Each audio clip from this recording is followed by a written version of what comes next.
Hello there folks, it is SeKo Starcraft here with the finals from the Gonzy Community Cup. I did cast this live and you can see it on my Twitch channel, twitch.tv/coping with it.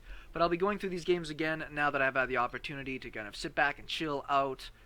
The finals was pretty darn good. I got a cast all the way through it and we ended up getting Chess, whose I didn't get to see a lot of his games, but Derry, very strong protoss player. Saw him beat all the races. Just kind of embarrassed some Zerg players. Did pretty good against Terran, and his PvP was spot on. Finals, TVP. We'll see what kind of stuff these guys can bring. It is a best of 5. They got their funky cool logos going on. And obviously you can tell that X Game is sponsored by Xbox. Go Microsoft. I don't think that's the case, so don't quote me on that. We'll see if anything kind of funky happens. This is, game 1 in a best of 5. So sometimes you'll see people do things a little bit more strange, put on a little bit of pressure, do something a little funny, just to throw people off their comfort zone. I like to say that quite a bit, that if you're going into a longer series, sometimes it's nice to come out of the gate standard, just to be able to get your best foot forward and take the win. Sometimes it's also funny to come in and do something really strange and weird, because that means that everybody could be just totally thrown off and they have no idea what to expect. And you force people to scout a bit more, and maybe change up their build strategies, and you just make them question things a bit more. That's generally the way I would like to think of stuff. But I don't play high-level tournaments. So what are you going to do?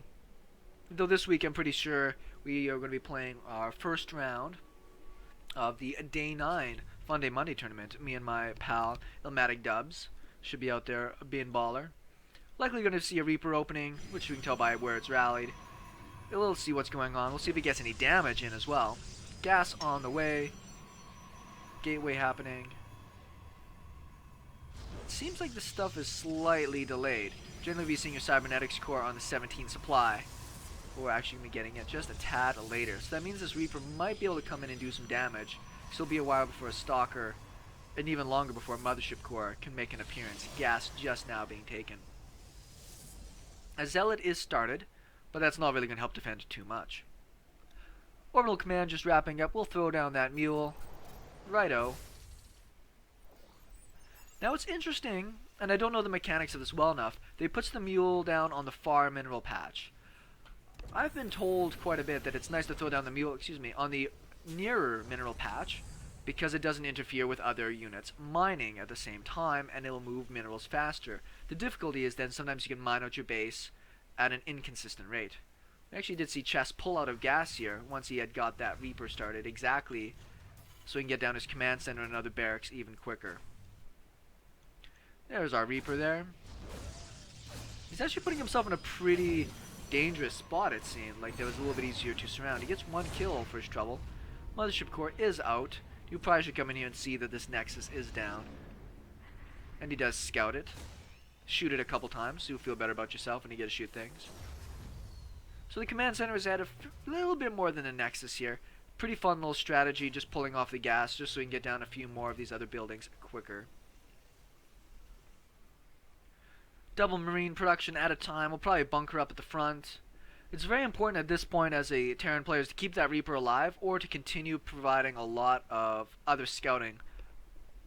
But sometimes in this phase that we see, Twilight Councils happen. Twilight Councils can be indicative. Ooh. You will see at the Twilight just before he gets shot in the head. Now you gotta wonder, as a Terran player, is this the infamous 2-base Protoss Blink strategy? Which in that case you'd want to get his stim moving here pretty darn quickly. Or is it him maybe just using that to get down a little bit of future upgrades, something of that nature? Generally, if you're making tech structures, you are going to use them either for Dark Templars or for Blink. Robo on the way. And it might just be Derry getting out all of his tech buildings that he needs. Zealot leg speed.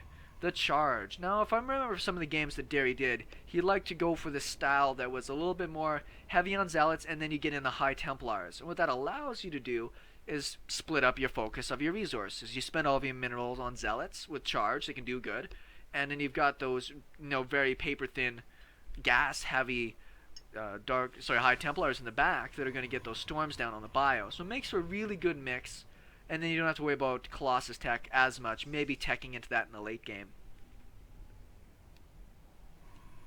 I am a fan of protoss styles that don't go super heavy on any of the Colossus tech.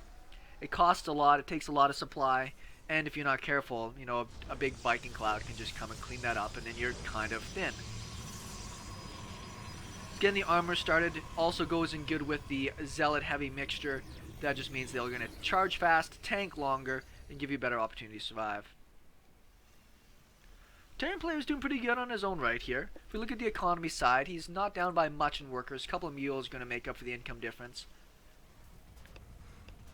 And he's just moving into more and more barracks, and he'll be getting out a double double medevac production here fairly soon.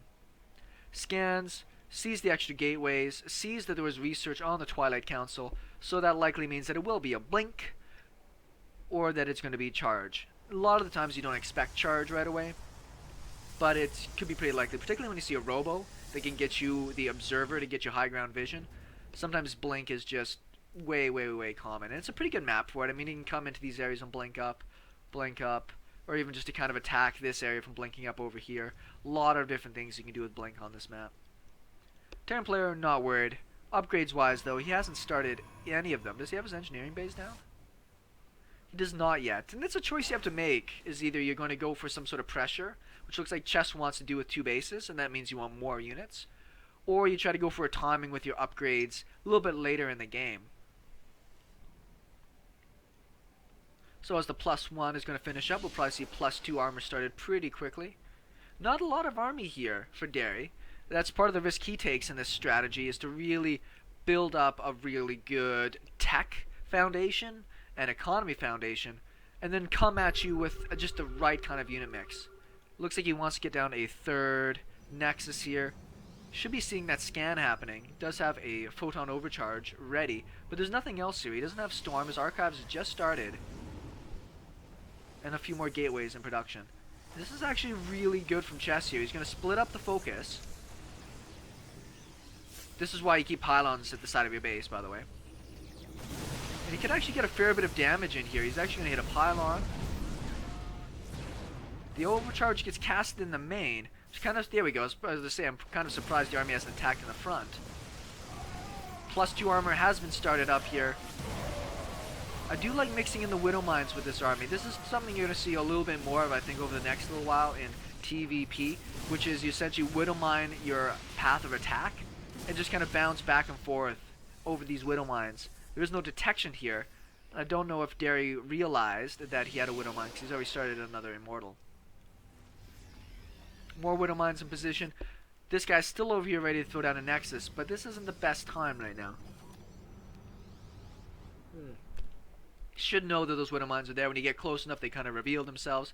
This Terran army is kind of beat up. It's not very big. And the charge is actually working really good for Derry here. He does not have to worry as much about these zealots getting infinitely kited. It's costing a lot of stim damage into this army. And the Immortals are doing quite a bit of cleanup. Interesting use of Time Warp. I thought it would have been better to hang on to that, either to cast the overcharge in the main again, or at the natural, just to make sure you stay alive longer. That Time Warp is not really going to pay for itself.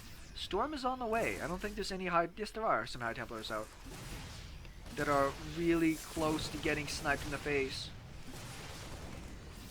Did kill all of the energy on these 2 medevacs here. Widow Mines do really good damage. Yeah, an extra 35 damage against shields. So very effective. He's going to try to get that... Ooh, good storm. That army is beat up. Almost snipes the Mothership Core. It's a nice thing to snipe off, but it makes really quickly once again. And sometimes you see protoss players even kill their own Mothership Core afterwards, just because it comes out with more energy than after you just cast, you know, another spell. Comfortable now to throw down that Nexus. Tech-wise, doing pretty good. He's got all the Immortals flying, lots of gateways to get out more Zealots to spend all of his minerals. And if we look at the Terran player, just now considering throwing down another base.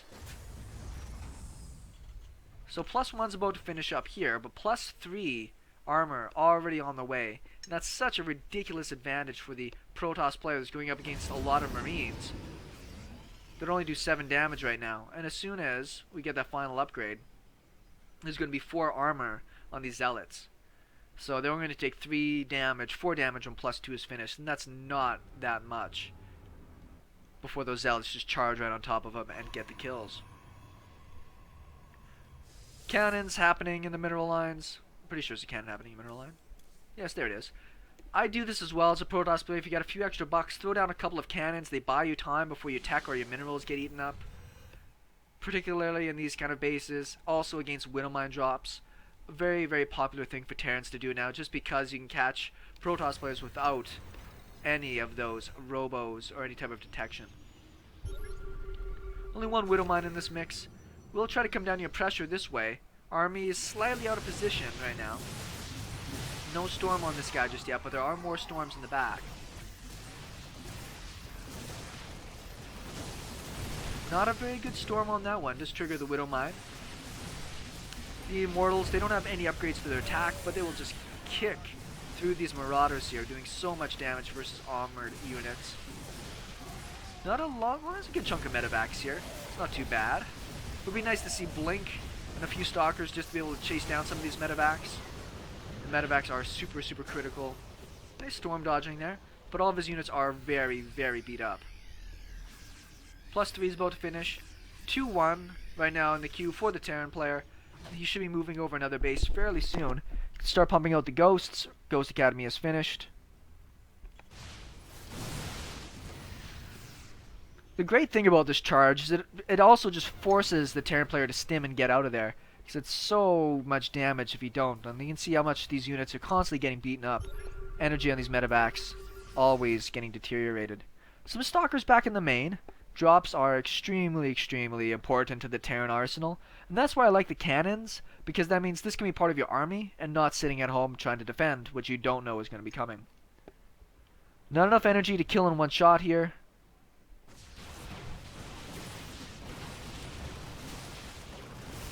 Interesting kind of drop. I don't know if he got any kills out of that, just some hull damage to one stalker. So that was a little weird by Chess. He probably could have just ran away. I have the same problem as a Terran player. Like, look, this drop is going to do damage, whether I want it to or not. And then I just go for a drop and it gets shut down. And I could have pulled away. I could get out of there. I don't. I just go and die. Such is life. Derry's got a really sick combination here. It is nice that the Terran player hasn't had to worry about getting out any type of Vikings. He's got, I think, 1 in his mix. Probably just as surprised as most people would be that there is no. Lots of ghosts out in the front there. Feedbacks work really good. Looks like the EMPs missed on that last one. There's still a good chunk of storms left in this army.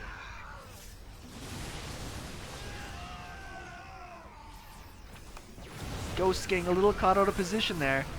Very expensive, and this Terran army is in so much pain right now.